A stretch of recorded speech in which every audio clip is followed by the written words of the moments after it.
Olá! No último domingo foi comemorado o Dia dos Pais. Nós recebemos hoje pela manhã uma pergunta que nos deixou bastante comovido e hoje eu decidi começar com esta pergunta no programa. A pessoa que mandou a pergunta para a gente contou a sua história com relação ao seu pai, que no último dia 27 de julho faleceu. E esse jovem, sofrendo pela perda de seu pai, contou a sua história. Seu pai foi uma pessoa muito dedicada à família, uma pessoa que descobriu na palavra de Deus verdades preciosas e a partir daí passou a segui-las. Era um homem que estudava bastante a palavra de Deus, era um homem que descobriu o dízimo na Bíblia e devolvia todos os meses sagradamente o seu dízimo à igreja em que a sua esposa e o seu filho frequentavam. Mas ele tinha um problema, ele tinha um vício do cigarro e não conseguia largar este vício. Sempre acompanhou a sua família, a igreja, mas nunca decidiu abandonar o vício e aceitar fazer parte do corpo de Cristo na igreja, aceitando o batismo.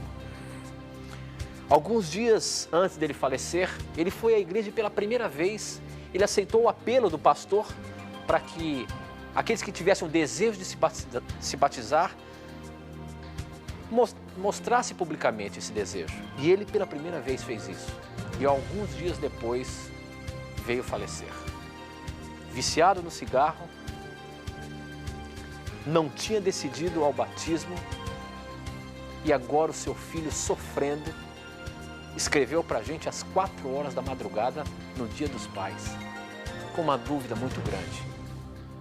E colocou na mira da verdade o texto de Marcos 16:16, que diz o seguinte: quem crer e for batizado será salvo, mas quem não crer será condenado. O seu pai não se batizou. Será que ele está perdido? O batismo depende exatamente da salvação. A salvação depende única e exclusivamente do batismo? Para ser salvo, você precisa de fato ser batizado? Esta e muitas outras questões você acompanha agora, pois está no ar, Na Mira da Verdade.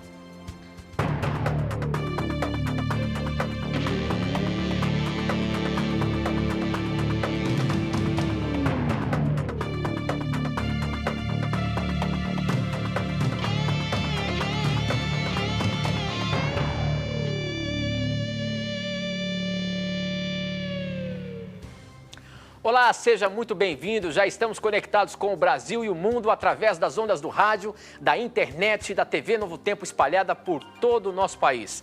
Pela internet nós podemos chegar até o Japão e eu já quero dar um bom dia em japonês aqui para os nossos amigos japoneses que acompanham o programa Na Mira da Verdade. Onhayo! Você que está acompanhando aí o nosso programa, agora são 9h06 da manhã lá no Japão e eles já estão ligados com a gente, mandando as suas perguntas também. Obrigado por vocês participarem com a gente e acompanharem o programa Na Mira da Verdade. Também quero mandar um abraço todo especial para um grupo lá em Juazeiro. Vou até pegar aqui o papelzinho para lembrar o nome da pessoa, é o Pedro Jairo. Olá, Pedro Jairo, você que está aí colocando o programa Na Mira da Verdade no muro da sua casa para que as pessoas na sua cidade possam acompanhar o programa. Obrigado pelo carinho de vocês, obrigado por vocês estarem participando também do programa Na Mira da Verdade, aí onde quer que você esteja. Um abraço muito carinhoso para Juazeiro, na Bahia, que estão acompanhando o nosso programa aí, quem sabe na praça ou na rua, eu não sei. Mas eu sei, já chegaram notícias aqui que vocês estão ligadinhos com a gente. Um abraço muito carinhoso para vocês. E professor Leandro Quadros. Meu amigo Tito. Temos muitas pessoas que nos acompanham aí em todo o país e também no mundo, professor. É uma alegria para nós sabermos o quanto as pessoas têm apreciado o programa, o estudo da Bíblia. E eu queria mandar alguns abraços, Tito, para mais algumas dessas pessoas pois não. que apreciam o programa. Um abraço para a senhora Diná Rodrigues Palau. Ela mora aqui na cidade de Jacareí, no bairro Jardim das Indústrias. Minha irmã, um grande abraço para a senhora, muito obrigado por acompanhar o Na Mira. Um abraço também para a Ruth Leitão e a família Bartarim, de Conchal, São Paulo. Foi uma satisfação conhecer a irmã Ruth lá no NASP, em Engenheiro Coelho, né? Um abraço ao Sérgio Monteiro e à Olga, de Engenheiro Coelho, grandes amigos que eu tive a oportunidade de conhecer pessoalmente.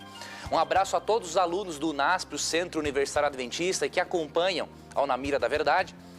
Um abraço ao Edmar e Dilma, de Serra Negra, São Paulo. Ao senhor Rubi, que mora em Ji, Paraná, ele está melhorzinho da doença que ele tinha, que Deus continue lhe abençoando. E um abraço para a Edilene e a Lani, de Itaim Paulista, que a Edilene até quando está grávida, Tito, e ela, às vezes, durante a madrugada não consegue dormir direito, porque não encontra uma posição e tal, mas ela fica assistindo Na Mira da Verdade. Olha que legal. Que Deus abençoe a todos vocês e obrigado pelo carinho. Muito bem, professor. Eu também vou mandar mais um abraço aqui para o pessoal lá de Maraial, que está acompanhando o programa com a gente. Um abraço carinhoso para a Aninha, que está sempre ligada no programa Na Mira da Verdade. Bom, mas depois de muitos abraços, né, professor? Hoje tiveram muitos abraços, né? Bom, mas nós começamos o programa falando, lembrando especialmente que domingo foi o Dia dos Pais e nós recebemos hoje pela manhã uma pergunta de um jovem bastante triste por ter perdido o seu pai. E nesse dia dos pais, ele estava sem dormir, já estava sem dormir alguns dias e ele escreveu para a gente uma dúvida. Seu pai faleceu, seu pai tinha um vício, seu pai não tinha sido batizado na igreja, embora era um estudante da Palavra de Deus, era um fiel dizimista, era uma pessoa que fazia o pôr do sol, enfim, ele seguia o que a Bíblia orienta, certo, mas ele não tinha ainda aceitado o batismo. E ele tem uma dúvida muito grande com relação a esse texto de Marcos 16:16. Quem crer e for batizado será salvo, mas quem não crer será condenado. E ele pergunta, será que o seu pai, que faleceu sem descer as águas batismais, professor, ele não foi salvo? Ele foi perdido? Ele está perdido? Essa é uma pergunta muito interessante porque ela revela a ansiedade, né? O clamor do coração de uma pessoa que perdeu o seu pai. Vejam bem, o batismo realmente é muito importante o ser humano evidenciar a sua fé em Jesus por meio do batismo. Mas nós temos que entender uma coisa. Apesar de o batismo ser fundamental para expressarmos a nossa aceitação por Cristo, o batismo não é a porta de entrada para o céu. A porta de entrada para o céu é a fé em Jesus Cristo. E o batismo é uma expressão dessa fé. Tanto que em Atos 2, 37 e 38, o apóstolo Pedro faz um convite para 3.000 pessoas para se arrependerem e serem batizadas, como uma evidência da fé em Jesus Cristo. Só que há um detalhe. Há casos especiais em que pessoas serão salvas sem terem sido batizadas. Isso não significa que você, que tem condições físicas e que tem oportunidades, você não precisa de um batismo para evidenciar a sua fé. Não estou dizendo isso. Você não pode negligenciar isso.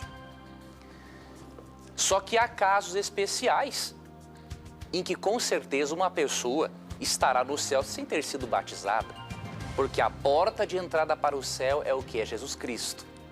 E nós adquirimos isso por meio da fé em Jesus Cristo. Tanto que em Marcos 16:16, que é o texto que o Tito leu, aí é um destaque interessante.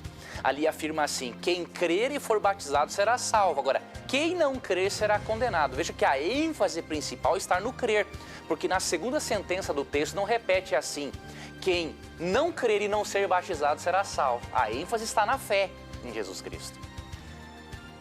Eu queria mostrar aqui alguns exemplos bíblicos para você. Veja que interessante. Aqui, por exemplo, em Atos 10, a partir do verso 44 ao 48, nós percebemos um grupo de pessoas que recebeu o Espírito Santo antes mesmo de serem batizadas.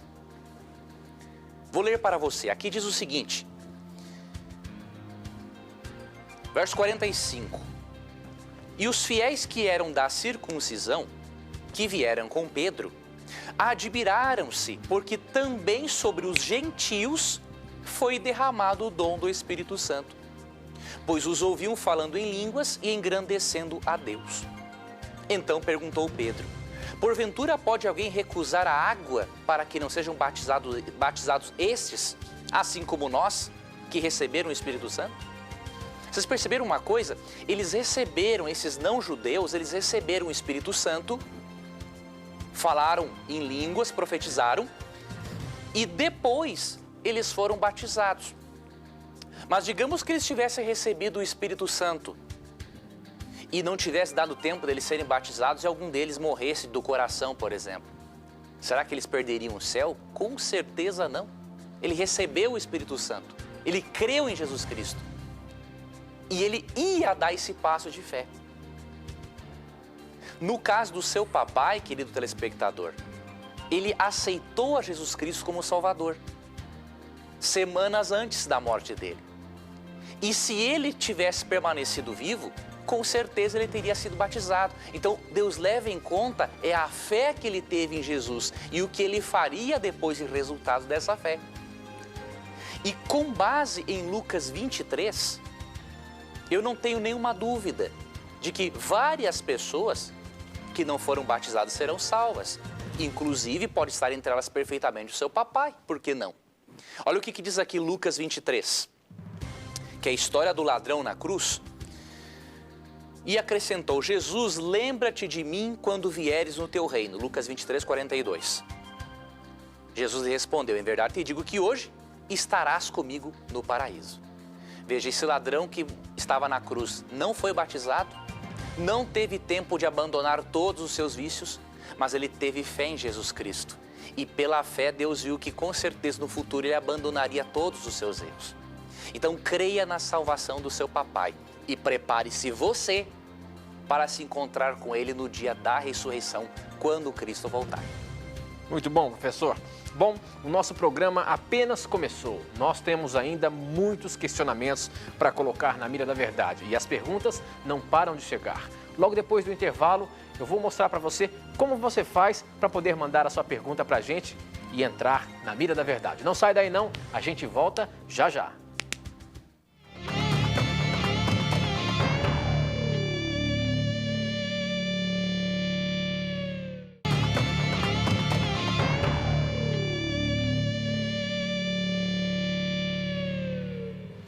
Já estamos de volta, agora são 9 horas e 16 minutos.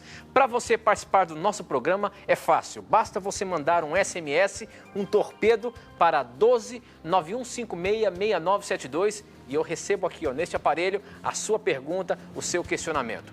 Ainda você pode mandar também a sua pergunta pelo nosso blog, novotempo.com/na mira da verdade. Você vai ver que o programa está ao vivo ali e você pode preencher ali o espaço para você colocar a sua dúvida, a sua pergunta e ela chega também online aqui para mim, tá bom? Então participe do nosso programa e ainda siga-nos no Twitter.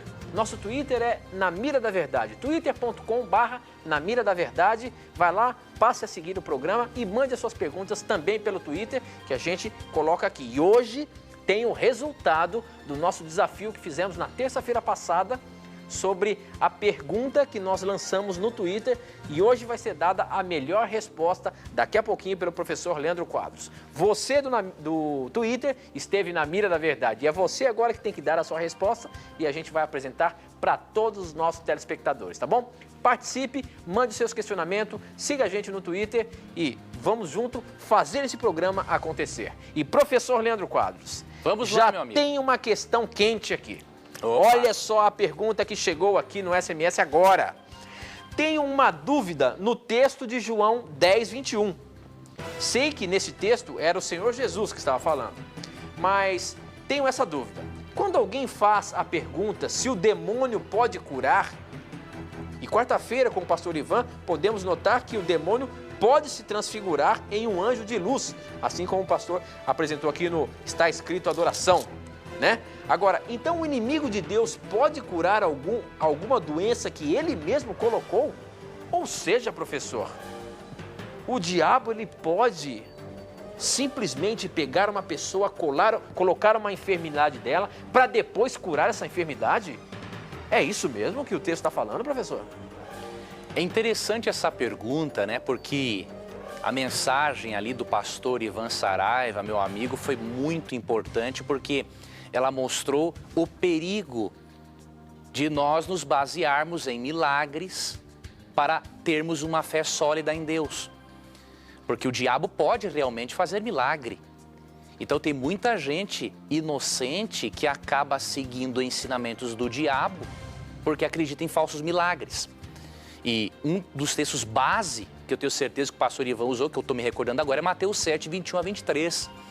Que ali Cristo fala de um grupo de pessoas que faziam milagres, expulsavam demônios, mas que mesmo assim iriam se perder. Por quê? Porque eles praticavam a iniquidade, diz o verso 23. A palavra iniquidade no verso 23 de Mateus 7 é uma palavra grega que é anomian. O significado de anomian é desrespeito à lei. Então Cristo está falando o seguinte: aparte-se de mim quem desrespeita a lei, mesmo que expulse demônios, faça milagres e tudo mais. Agora, isso não parece contradizer João 10, 21, que é a pergunta do nosso telespectador? Aqui diz o seguinte: este modo de falar não é de endemoniado. Pode, porventura, um demônio abrir os olhos aos cegos? Aqui é um outro contexto. Perceba o seguinte, que Jesus havia curado um cego, né? E aí o que acontecia? Os fariseus estavam acusando Cristo, né, de ser possesso pelo demônio para curar pessoas e expulsar os próprios demônios. Agora, esse caso se refere especificamente a Cristo, né? Eles estão argumentando, pode por acaso Jesus Cristo, que curou uma pessoa, fazer isso pelo poder do demônio? Claro que não. Por quê? Porque além de ser o Cristo que estava fazendo, Cristo demonstrava na sua vida que ele estava em harmonia com toda a vontade de Deus. Ali em João 15, 10, Cristo afirma, por exemplo, né, que ele observava os mandamentos do Pai. Então, como Cristo estava em harmonia com a palavra de Deus e curava, então se percebe que a cura que vinha de Cristo vinha de Deus. Então, nesse caso, um demônio não poderia atuar por meio de Cristo. Agora, há outros casos de pessoas que curam, só que não estão em harmonia com os mandamentos de Deus, como Cristo estava, de acordo com João 15, 10. E aí essas pessoas, claro, não todas, mas muitas delas, podem sim estar sendo usadas pelo diabo. Então, precisamos realmente, amigos, ter cuidado. Nós não podemos sair por aí escolhendo uma religião só porque ela fala em Deus. Tem que ser uma religião que fala em Deus, mas uma religião séria, que se baseie na Bíblia e que não fique por aí enganando as pessoas e iludindo-as para tirar o dinheiro delas, tá bom? Então é muito importante nós levarmos em conta na escolha de uma religião as características de Apocalipse 14, 12 e João 13, 35.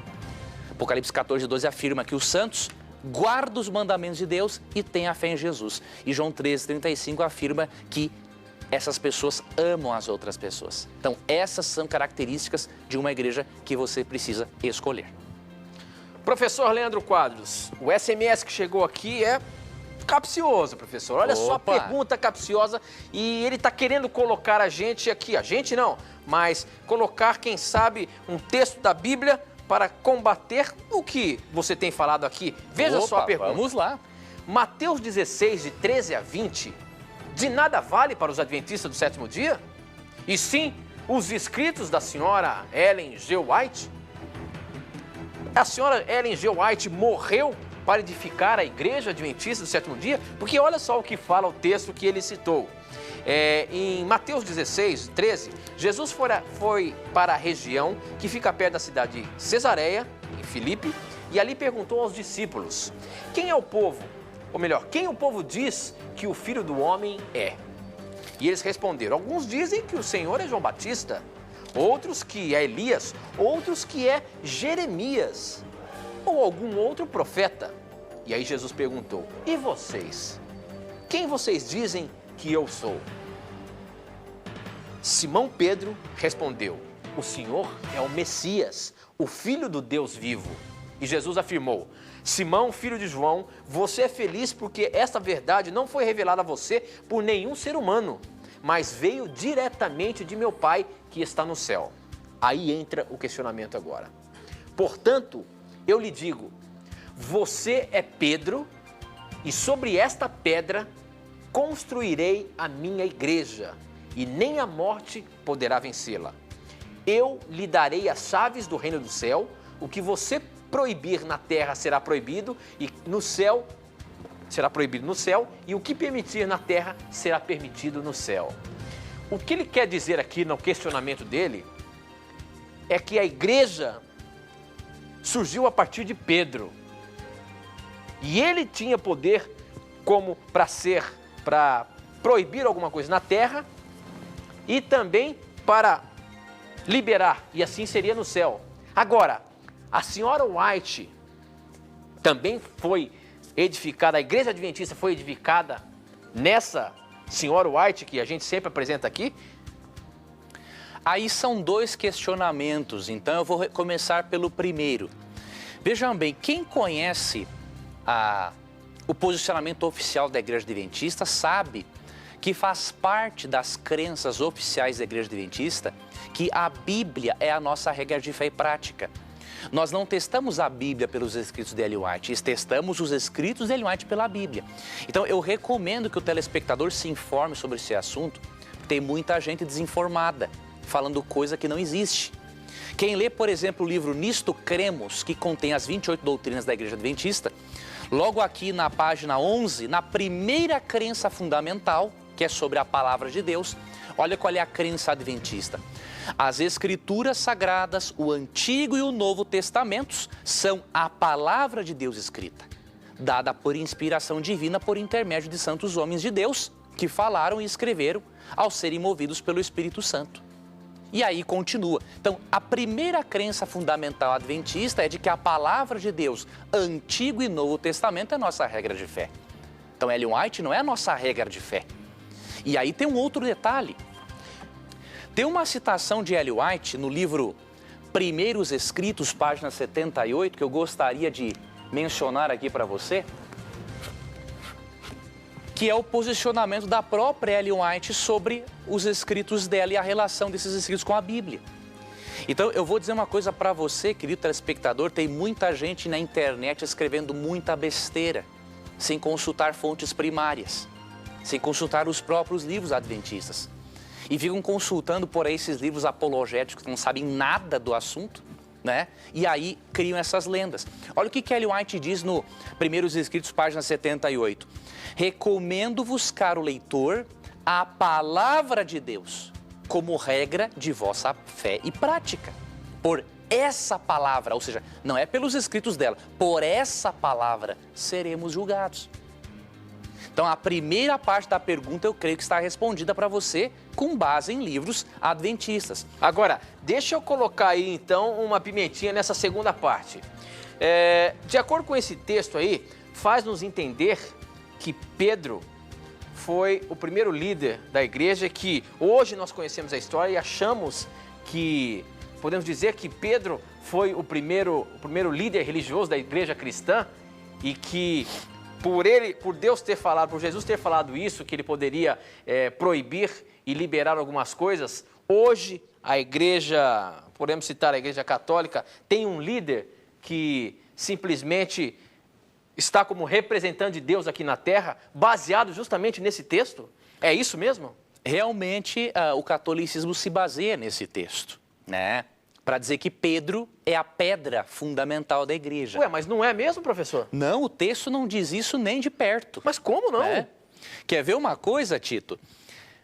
Quando aqui diz no versículo 19 que Cristo falou assim para Pedro, dar-te-ei as chaves do reino dos céus, e o que ligares na terra será ligado nos céus, e o que desligares será desligado, nós temos que levar em conta não só Mateus 16, 19, mas o próprio contexto que é Mateus 18, 18. Será que Cristo deu essa autoridade só para Pedro? Vamos ler Mateus 18, 18, diz assim, ó, em verdade vos digo que tudo o que ligardes na terra terá sido ligado nos céus, e tudo o que desligares na terra terá sido desligado nos céus. Aqui você percebe que Cristo deu autoridade não apenas a Pedro, mas a todos os apóstolos e todos os cristãos de ligar ou desligar alguém do céu. De que maneira? Através da pregação do evangelho. Quando você prega o evangelho para alguém, se essa pessoa aceita, você está tendo autoridade de ligar essa pessoa ao céu. Se essa pessoa não aceita, você está tendo autoridade de desligá-la ao céu. Então Pedro não recebeu essa prerrogativa, apenas ele. Basta ler Mateus 18:18, né? E se percebe isso. E quando Cristo afirma que Pedro é a pedra, nós deveríamos deixar que o próprio Pedro esclarecesse a maneira como ele entendeu essa declaração. Será que Pedro entendeu com essa declaração de Cristo de que ele, Pedro, era a pedra fundamental da igreja? Vou responder isso depois do intervalo, porque nós já encerrou o nosso tempo. Vamos deixar que Pedro nos responda, né? Que Pedro nos mostre como que ele entendeu essa citação de Cristo. E aí tudo ficará resolvido. Muito bem, professor. O nosso tempo aqui não para, nós temos que correr e ainda tem muita coisa para colocar na mira. Não sai daí não, a gente volta já.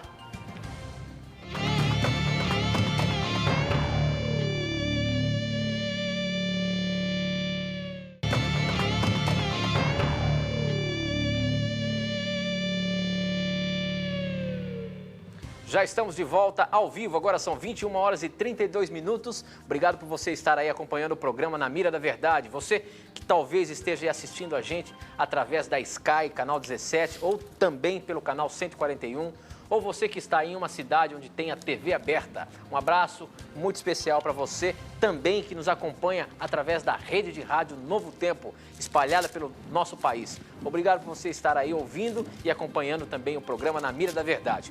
No último bloco, o professor Leandro Quadros está respondendo uma pergunta relacionada ao texto de Mateus 16. É isso mesmo, né? Mateus 16... Mateus 16, de 13 a 20, 16. Onde afirma que Pedro é a pedra fundamental. Se a igreja cristã foi fundamentada nesta pedra, Pedro, a igreja adventista foi fundamentada na Sr. White, ele já explicou sobre isso e agora está falando sobre a pedra fundamental. Pedro, professor, continua aí o que você estava falando. Vamos lá, meu amigo. Então, vamos ver aqui. Jesus em Mateus 16 falou assim, tu és... Mateus 16, verso 17, né? 18. Isso. Também eu te digo que tu és Pedro e sobre esta pedra edificarei a minha igreja. Vamos ver como que Pedro entendeu essa declaração, porque se nós olharmos aqui, a princípio parece que Pedro realmente é a pedra fundamental da igreja. E que Deus estava dando autoridade para ele, quem sabe até perdoar pecados, é o que ele diz aí, não é isso? Então agora vamos ver como que Pedro entendeu isso. Pedro aqui, em 1 Pedro, na própria carta de Pedro, no capítulo 2, do versículo 5 ao 8, eu vou ler para vocês apenas o versículo 7 e o 8, para vocês verem como que Pedro interpretou aquela citação de Cristo. Portanto, para vocês, os que creem, esta pedra é preciosa, mas para os que não creem, a pedra que os construtores rejeitaram tornou-se a pedra angular e pedra de tropeço e rocha que faz cair. Os que não creem tropeçam, porque desobedecem à mensagem, para o que também foram destinados. E aqui no versículo 5, você percebe que Pedro está falando claramente de Jesus Cristo. Então, se Pedro entendeu que a pedra fundamental da igreja era Cristo, por que nós vamos entender de forma contrária a Pedro? Veja, quando Cristo afirma, tu és Pedro, e sobre esta pedra edificarei minha igreja, nós temos que fazer uma análise da sintaxe grega. Quando você analisa as palavras gregas no texto, você percebe que duas palavras gregas diferentes são empregadas. Quando Cristo fala assim, tu és Pedro, Cristo usa a palavra Petros, ou seja, tu és pedregulho. Agora, quando ele fala sobre esta pedra edificarei a minha igreja, ele usa outra palavra grega, Petra, que quer dizer rocha. Então, Pedro ele chama de Petros, pedregulho. E rocha, Cristo refere-se a si mesmo. Então, Cristo está dizendo assim, tu és Pedro. A sua fé demonstra que você tem sim uma função importante para mim no reino de Deus. Mas sobre esta pedra, referindo-se a si mesmo, Cristo, edificarei a minha igreja. Então, esse é o significado do texto. E além disso, você pode ir para Efésios 2:20 e 1 Coríntios 3:11, onde o próprio apóstolo Paulo reconhece que não há outro fundamento para a igreja a não ser Jesus Cristo. Então, é isso o que ensinam as Escrituras. Muito bem, professor. Agora, uma coisa interessante. Nós aqui pregamos a palavra de Deus e mostramos todos os questionamentos na palavra de Deus. A pergunta é a seguinte, que agora vai entrar na mira da verdade. Provar a veracidade da Bíblia Sagrada, ou seja, das coisas descritas na Bíblia, com a própria Bíblia, não seria o mesmo que provar a veracidade do Espiritismo, por exemplo, nos livros de Allan Kardec? Como provar a veracidade da palavra de Deus sem usá-la? Olha só o questionamento, professor. Certo. Se a gente prova que esse livro é verdadeiro com este livro, é a mesma coisa que pegar, por exemplo, o Espiritismo e provar com os livros de Allan Kardec. Assim como qualquer outro estilo religioso. Agora, tem como a gente provar que esse livro e o que está escrito aqui dentro é verdadeiro de uma outra forma? Tem, tranquilamente. Mas como é que é então? Quer ver uma coisa? A resposta a essa pergunta do telespectador é sim e não. De que maneira? Você pode não usar a Bíblia para provar que ela é a palavra de Deus. Mas é importante que você pelo menos faça uma análise do que há na Bíblia para você saber como provar, né? Por exemplo, eu posso pegar Daniel 2, que fala do surgimento dos 4 grandes impérios mundiais, não estudar nenhuma doutrina a mais, pegar esse capítulo que foi escrito muito antes da história de Babilônia, Medo-Pérsia, Grécia e Roma, eu posso pegar esse capítulo e compará-lo à luz da história. E aí eu percebo que o livro realmente é sobrenatural. Por exemplo, em Daniel capítulo 2, ali Daniel, muito tempo antes, ele profetiza os impérios sequencialmente. Ele profetiza o surgimento de Babilônia, Medo-Pérsia, Grécia e Roma e dos países da Europa. O indivíduo que lê Daniel 2 e compara com a história e não acredita na Bíblia, ele tem algum problema, né? É uma coisa sobrenatural isso. Então você não precisa estudar nenhuma outra doutrina. Não estou dizendo que não é importante, claro que é. Mas se você é um cético, estude Daniel 2, compare aquilo ali com a história e você vai ver perfeitamente que é um livro diferenciado. Você pode também utilizar dados da arqueologia. A arqueologia só vem a confirmar o que está aqui escrito, né? Então você tem maneiras científicas. Agora, há para mim o maior argumento a favor da Bíblia é o poder dela de transformar vidas. Há outros livros que transformam vidas, mas como a Bíblia, nenhum. Como a Bíblia, nenhum. Eu não creio que uma obra meramente humana tenha poder para transformar um criminoso em um cristão de bem, um promíscuo em um pai de família, uma prostituta em uma excelente mãe, dona de casa e esposa fiel. Outros livros transformam, as pessoas transformam, mas como a Bíblia, nenhum. Então, se você fizer essa análise de fora da Bíblia e você usar da razão, você já percebe que a Bíblia é um livro diferenciado e que, portanto, vale a pena sim crer no seu conteúdo, porque de acordo com o próprio texto sagrado, 2 Timóteo 3,16, a autoria é divina e nós não temos nenhuma dúvida disso. Ok, professor. Quando, por exemplo, um cristão se afasta dos caminhos de Deus, ele conheceu um dia a verdade, ele aceitou uma verdade, aceitou Jesus como seu salvador pessoal, mas depois de um tempo ele se afastou, abandonou a igreja, foi longe demais. Essa pessoa não tem mais salvação? Olha só o questionamento que chegou aqui pelo Twitter. Em Hebreus 6, de 4 a 6, diz que uma vez desviado, não temos mais chance de salvação. Como assim? A palavra de Deus está dizendo isso? Vamos ver, professor Leandro Quadros, o que está escrito em Hebreus 6, de 4 a 6. É isso mesmo? Uma vez que a pessoa se desviou dos caminhos de Deus, ela não tem mais retorno? Olha só o que está falando. Pode ler, Tito. Como é que as pessoas que abandonaram a fé podem se arrepender de novo? elas já estavam na luz de Deus, já haviam experimentado o dom do céu e recebido a sua parte do Espírito Santo.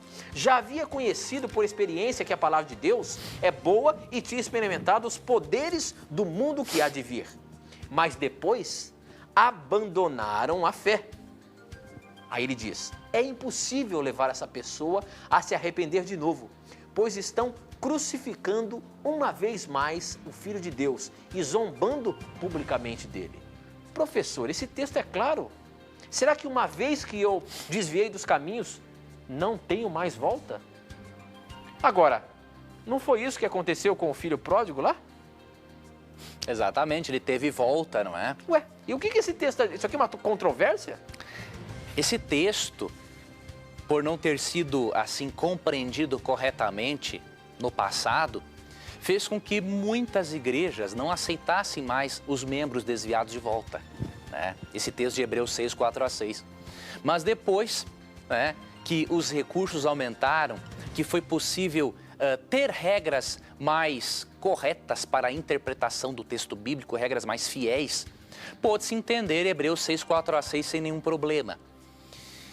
Quando Hebreus 6, 4 a 6 afirma que não há mais como uma pessoa se arrepender, ela não está falando de uma pessoa apenas desviada. Você tem que entender Hebreus 6, 4 a 6 à luz de Hebreus 10, 26 a 31. Eu vou ler para você apenas o versículo 26, aí você pode ler até o 31 na sua casa. Aqui diz o seguinte, porque se vivermos deliberadamente em pecado, depois de termos recebido pleno conhecimento da verdade, já não resta sacrifício pelos pecados.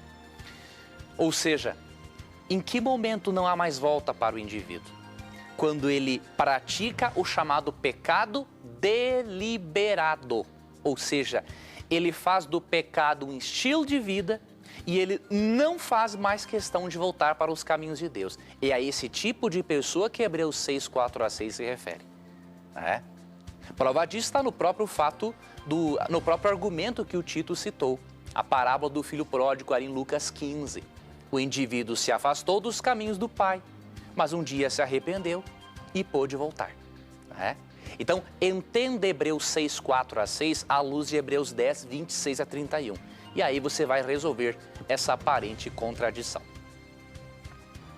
Muito bem, professor. Agora eu queria apresentar aqui os nossos queridos que estão acompanhando o programa ao vivo, professor. Ótimo. Nós temos pessoas aqui que vieram ver o programa aqui com a gente hoje. Quero ver se a câmera consegue pegá-los ali. Nós temos ali a dona... Cadê a nossa câmera? Tá aí? Consegue ver ali os nossos queridos? Ah lá, já estão vendo. Nós temos ali a dona Teodora, a dona Aparecida, o seu Eduardo, o Sérgio e o Rodrigo. Eles vieram ver o programa aqui ao vivo e pra gente é um privilégio receber os nossos amigos para assistir o programa ao vivo, viu? Obrigado pelo carinho de vocês. E professor, nós temos um questionamento aqui.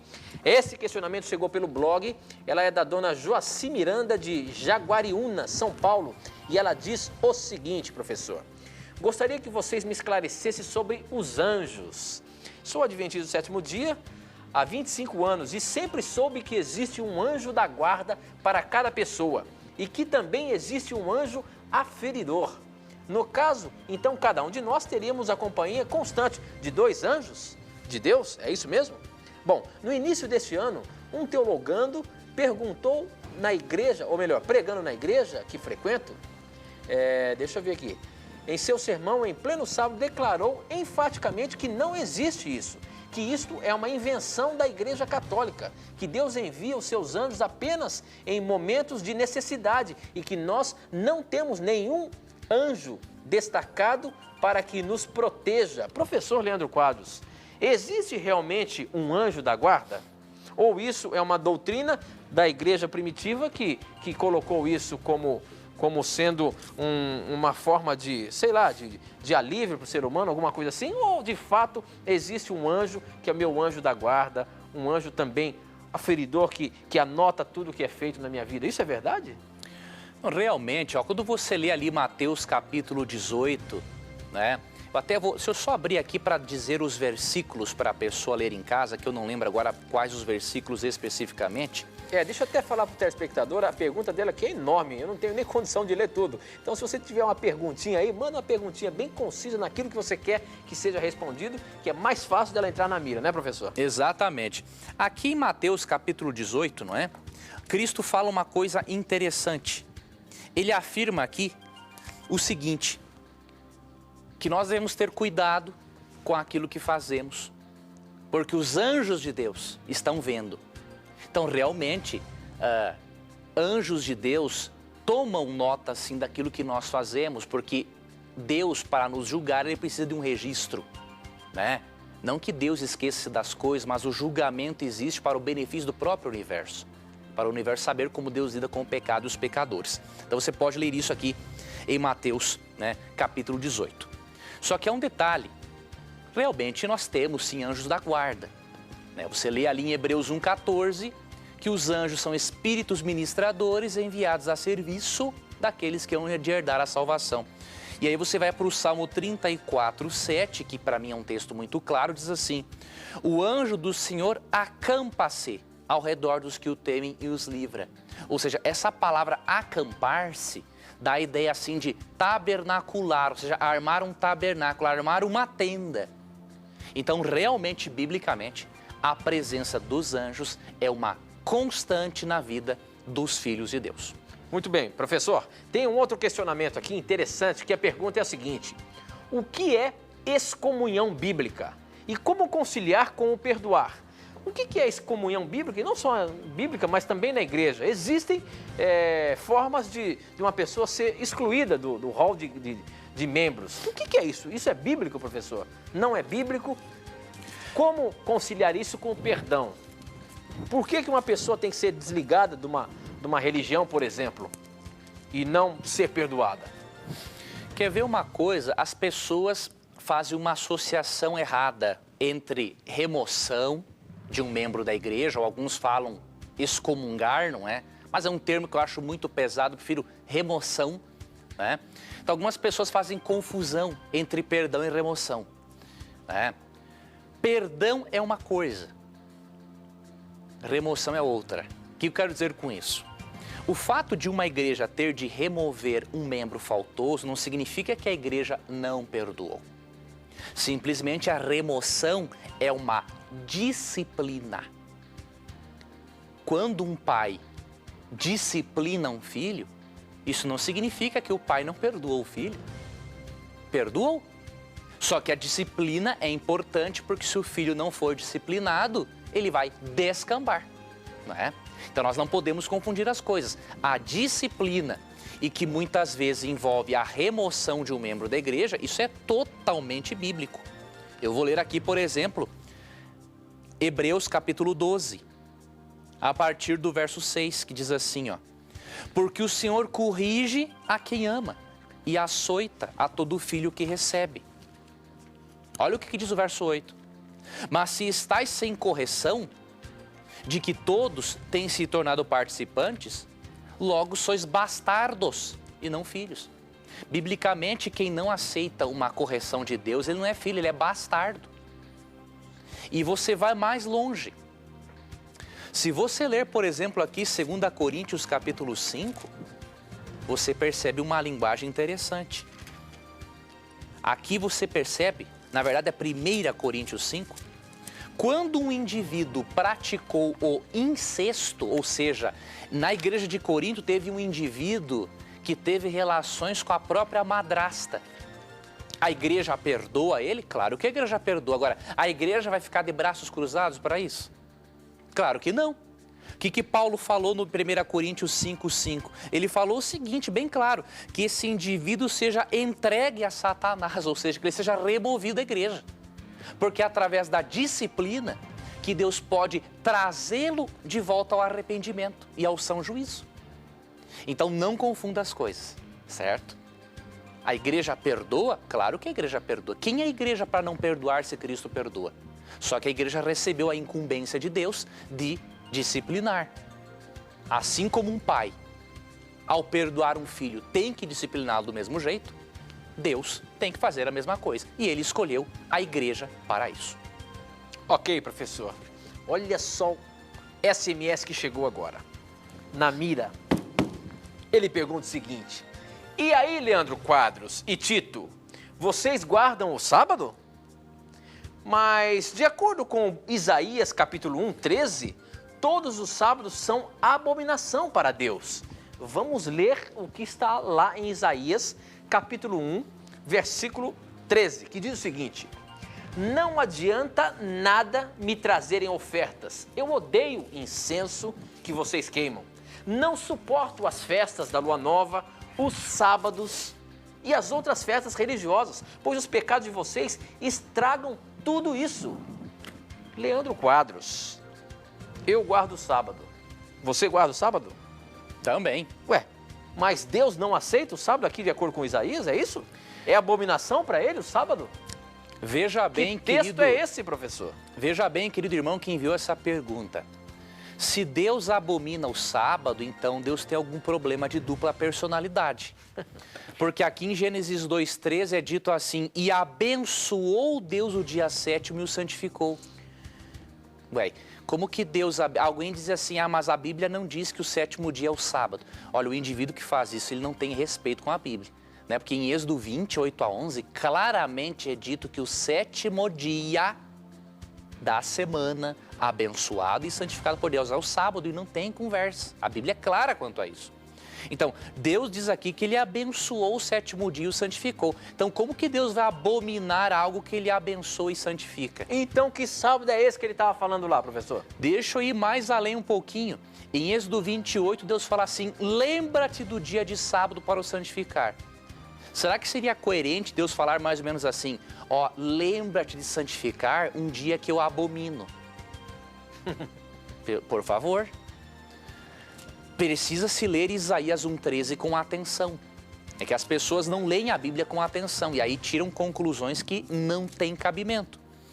Quando você lê Isaías 1:13, você percebe que Deus estava assim abominando todas as festas religiosas do povo de Israel. Por quê? Olha o que diz no final: não posso suportar iniquidade associada ao ajuntamento solene. Deus estava abominando a prática deles de observarem festas religiosas, inclusive o sábado, porque eles estavam misturando o que é sagrado com o pecaminoso. Ou seja, eles praticavam as festas religiosas, mas eram adúlteros, criminosos, derramavam sangue inocente. Você percebe isso aqui no capítulo 3, ó, versículo 9. Olha o que diz aqui, ó. O aspecto do seu rosto testifica contra eles, e como Sodoma, publicam o seu pecado e não o encobrem. Ai de sua alma, porque fazem mal a si mesmos. Ou seja, eles eram grandes pecadores. Então Deus estava abominando as festividades religiosas porque eles misturavam o sagrado com o profano. Agora, Deus não estava dizendo que ele era contra o dia de guarda que ele mesmo abençoou e santificou. Então, analise isso no contexto. Tanto que no verso 16, Deus faz um convite para eles, ó: lavai-vos, purificai-vos, tirai a maldade de vossos atos. Se eles tirassem a maldade do meio deles, aí Deus iria ter prazer em aceitar as comemorações religiosas deles. Tá? E eu levo você a pensar em mais um pouquinho. Se Deus abominasse o sábado, por que em Ezequiel 22, 26, ele tem uma mensagem duríssima para os líderes religiosos da época? Diz assim, ó: os sacerdotes transgridem a minha lei e profanam as minhas coisas santas. Entre o santo e o profano não fazem diferença, nem discernem o imundo e o limpo, e dos meus sábados escondem os olhos, e assim sou profanado no meio deles. Será que esse texto não se aplica a muitos líderes religiosos hoje? Será que nós não poderíamos ler esse texto da seguinte maneira: os sacerdotes e pastores transgridem a minha lei, e dos meus sábados escondem os olhos, e assim sou profanado no meio deles? Eu creio que esse texto se aplica à nossa realidade. E eu convido você a refletir nesse assunto com carinho. Muito bem, professor. Chegou o momento agora de nós darmos a resposta do desafio que fizemos para os nossos amigos do Twitter no programa passado, de terça-feira passado. Quem foi aí o vencedor? Quem deu a melhor resposta à pergunta que nós lançamos aqui? Qual era a pergunta, professor? A pergunta era o seguinte: se no Novo Testamento Cristo apoiava o Espiritismo? Sim, sim, tem algumas citações isso lá no Novo Testamento. E aí, qual foi a melhor resposta que entrou aí na mira, professor? A melhor resposta foi de um rapazinho de 14 anos de idade. Opa! Ele demonstrou estudar a Bíblia e, ao mesmo tempo, ele demonstrou ser um telespectador assíduo do Na Mira. Olha aí, o que acontece? Ele escreveu assim, ó: Jesus aceita o espírita, mas é contra o espiritismo. E aí deu uma série de textos, E aí ele continua. No Velho Testamento, Deus era contra o espiritismo. Aí ele cita Levítico 20, 27, Isaías 8, 19 e 2 Crônicas 33, 6. E aí ele argumenta também. No Novo Testamento, Cristo fala na doutrina da ressurreição. E aí ele argumenta o seguinte, que Cristo diz, em João 11, 25 e 26, que ele é a ressurreição e a vida, e não ele é a reencarnação e a vida. Então, realmente, esse jovem chegou à essência da questão. Não há compatibilidade entre a doutrina bíblica da ressurreição com a doutrina espírita da reencarnação. É totalmente diferente. Então, essa resposta dele foi excelente. Tinha outras coisas que ele mencionou aqui, que eu não vou dizer tudo agora, Mas o Tiago Rafael Eloy, de Maceió, Alagoas, está de parabéns pela resposta e ele vai ser o ganhador deste livro aqui, O Outro Lado da História. Uma análise do livro Sabatismo, a Lei e a Graça, de Abraão de Almeida.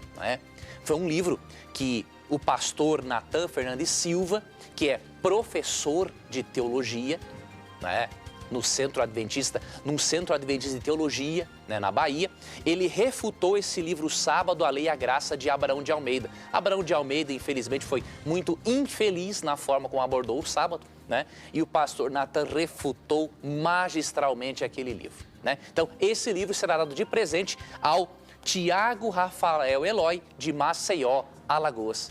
Parabéns, meu jovem, que Deus te abençoe.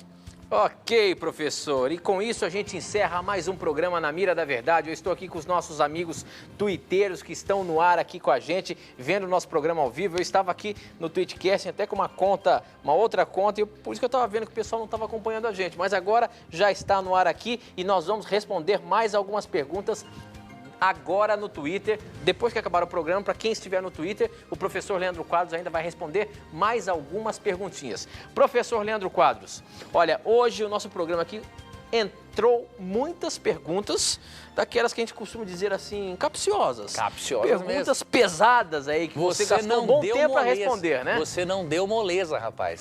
Professor, mas infelizmente nosso tempo acabou e você vai responder mais algumas perguntas logo no Twitter, mas a gente vai se encontrar aqui com o nosso telespectador na quinta-feira às 2 da tarde. É isso? É isso mesmo. Quinta-feira às 2 da tarde, ao vivo aqui pela Rede Novo Tempo. Um abraço a você, amigo telespectador, um abraço a você, amigo ouvinte da Rádio Novo Tempo, e a você, amigo internauta. Muito obrigado pela companhia. E lembre-se, sempre que você tiver a coragem de perguntar, a Bíblia terá coragem de lhe responder. Um grande abraço. Obrigado mais uma vez pelo carinho da sua audiência, obrigado por você acompanhar o programa Na Mira da Verdade. Não esqueça de dar uma passadinha lá no nosso blog, novotempo.com/Na Mira da Verdade, e acompanhar tudo o que nós apresentamos aqui, inclusive os vídeos deste programa, tá bom? Participe lá com a gente, acesse o nosso blog, siga a gente no Twitter e a gente se encontra na quinta-feira às 2 da tarde. E lembre-se, sempre nesse programa os seus questionamentos vão estar na mira da verdade. Até o nosso próximo encontro. Tchau!